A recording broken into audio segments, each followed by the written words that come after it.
All right. Hey everyone, it's JC with the Handy Millennial. Double episodes today because I'm very busy over here on my mobile home project. I wanted to go over, I purchased this Scott Living paintable pre-pasted wallpaper to use in a section of a wall that I can't do anything else with. Unfortunately, the old wallpaper that was on here is very much adhered. I've tried everything at this point, scraping, sanding. I even tried covering it with some old stain, some paint. Nothing that I do was able to cover this or remove this, and I've pretty much given up at this point. I had originally started with a peel and stick wallpaper. It didn't go very well. I had a lot of issues with it coming off. Moving to this pre-pasted wallpaper instead. So the instructions that are included on the back of the roll paper are very vague, and I don't think it provides enough information to have success with this product. So I wanted to elaborate a little bit based on what I've learned today so far.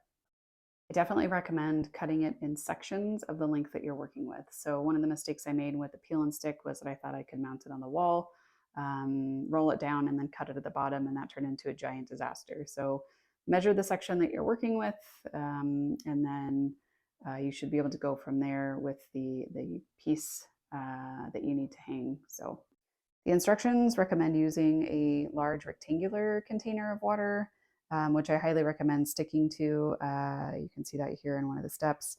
I decided to try a 5-gallon bucket, but it didn't go very well because the length of the wallpaper is actually longer than the bucket. So I tipped it on both sides. Unfortunately, didn't get it wet completely. So I recommend using that rectangular container. So once you have your section that you're working with, you'll roll it inside out. So that the paste is on the outside. You'll dip it in the container for about 5 seconds.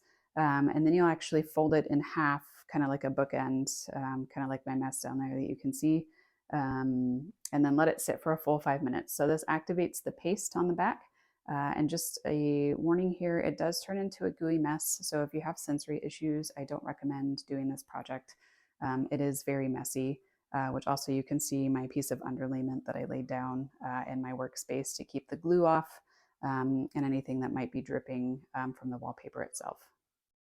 So after the 5 minutes is up, you can start to hang it. As you can see here, start at the top and kind of work your way down. Just pay attention to bubbles. I actually didn't encounter very many bubbles with this product, which was really nice. So it flattens out nicely. It looks like the color and the seams are starting to kind of disappear as it dries. So overall, I think it's starting to look great. I'm very excited to see the finished product. Also kind of wish I made bloopers for this one, not gonna lie.